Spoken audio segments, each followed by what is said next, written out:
First Comic-Con? This is my second Comic-Con. Second Comic-Con, yes. Yeah. So, Wayward Pines. Yes. If I had to explain what the show is about to someone who's never heard of it, what would I say? Yeah. Wayward Pines is it's a thriller. It's about a Secret Service agent named Ethan Burke, played by Matt Dillon, who goes on assignment to a small town called Wayward Pines, Idaho, to look for two other Secret Service agents who have gone missing there. And within 24 hours of being there, he gets into a massive car accident. He wakes up with Melissa Leo and they're standing above him. He finds that none of the phones work. He can't get out of town. He can't get in touch with anyone in the outside world. No one in the outside world can get in touch with him.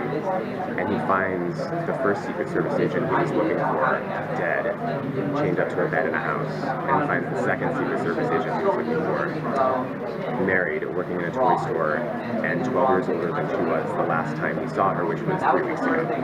And that's Carla Gugino.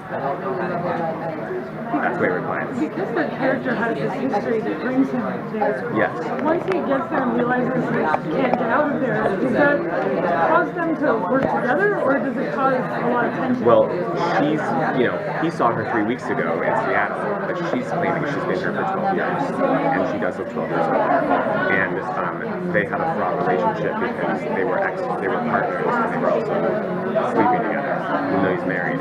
And so it's very fraught, and he thinks that they can start working together. The first thing he says is, "What's my out of this town? How do I get out of here?" And she will not help him, and you don't know why. How quickly will you start to unravel?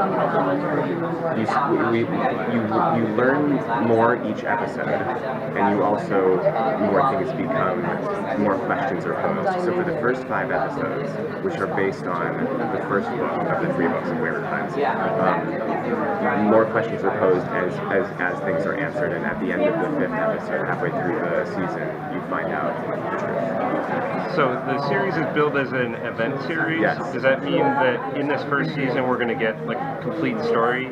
Yes, there's a beginning, middle, and end in the first season, and it's based on all 3 books of the series. So it absolutely knows where it's going. We've already finished shooting, so it's a beginning, middle, and end complete story. There's no question left unanswered when you're done. But if you were to do a second season, I have an idea for a second season. Yes, absolutely. I'm very close. I've become very close with the author of the books, and so we sort of put our heads together a lot to come up with stuff. Did you already weave some of that into the first season to set up for a possible second season? Yes, absolutely. But it was already naturally there. So where the second season would go is based on what this. It wasn't like, oh, this is what the second season could be, so let's change something in the first season. It's all the foundation is there. So I'm curious, your idea of this series versus what it ended up being. Yes. How was that? How did that end up? Were there any surprises? Of course, yeah. There's always, because you can be in your room alone writing and envision it one way, and then you get into production, and then you have actors, and then you have other people. And TV is a collaborative process, and so of course things are going to change. I would say things change more in the second half than in the first half. But it stays faithful to the book in many, many ways, and it veers from the book in many, many ways. And along the way, you see, this is what Melissa Leo's good at, or this is what Toby Jones is good at, or and you want to change things because you get inspired. For example, Hope Davis comes into the series in episode 4, and her role originally I hadn't designed it to be any more than 2 episodes, and then she was so great, and we loved the dynamic that she brought to the show that she ended up being in the whole series. So yeah, things will change. Speaking of the cast, you have an amazing cast assembled for this. Were you surprised? Yes. Yeah. I mean, for sure, because I've been. How did you do that? Yeah.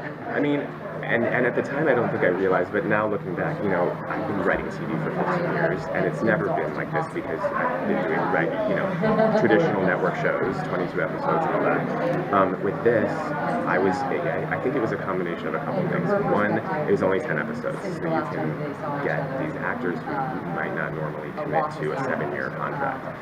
Also, and this was a big thing, all of them wanted to get on the phone with me before they said, agreed to do the show to ask me where the show was going and where their character was going and what the story was and what the truth was, and I was able to answer them in a way that I wouldn't be able to in a traditional show. I was able to say exactly what happened and exactly what the show was and exactly what they'd be doing, which I think for a lot of these actors gives them confidence, because it's scary to sign up for something for 7 years that you don't have any idea when you don't know what the show is. Yeah. So I think that helped a lot, and of course Knight, Knight directing the pilot, I think brought a lot of the talent in as well. Do you have much of a collaborative relationship with him? Because everybody's talked about how he really sort of saw the whole series and had this vision for how the whole thing worked. Yeah, well, there's the book, of course, and when I first read the book, I read it in like a day and a half and completely flipped out, especially when I got to the ending, that it all made sense. And I decided to sit down and write the script on spec. I didn't pitch it because I thought this is it's confusing. It'll be a lot of questions, and it's such a tonal show that I wanted people to just see it on the page exactly what it was. So I sat down, and also I was so excited. I just loved the book so much that I wanted to sit down and write it. I didn't care if I got paid a dime, and if nobody ever bought it. I just wanted to write it. So I wrote it in about 3.5-4 weeks, and so yeah, so I had a vision for it, but and where the show went, was based a lot on the books, and I changed a lot of stuff, but in terms of Knight, he got it immediately. I mean, that's why I wanted to write the script, is so that I could send it to a director, send it to a network, and they would know what they were getting into. So if you liked it, great. If you didn't like it, fine. But he read it literally overnight when it was sent to him, and then the next day said that he wanted to do it. He completely understood what the show was. Did you find that the network was also really supportive of this whole vision of it? Absolutely. And they didn't want you to make any major changes? Yeah, they were absolutely supportive. It's been great. It's been the best, creative process I've had so far, because we were able to really decide what those 10 episodes were going to be before we started shooting. And they've been supportive. Now, of course, things changed along the way. Sometimes you get a little frustrated with that, like if there's like, network people and whatever, but it actually was completely supportive, and I'm happy with how it turned out. So if you've read the books, how spoiled would you be for the series? There's some big changes. 100% spoiled. And on that note, thank you guys very much. Thank you so much. Yeah.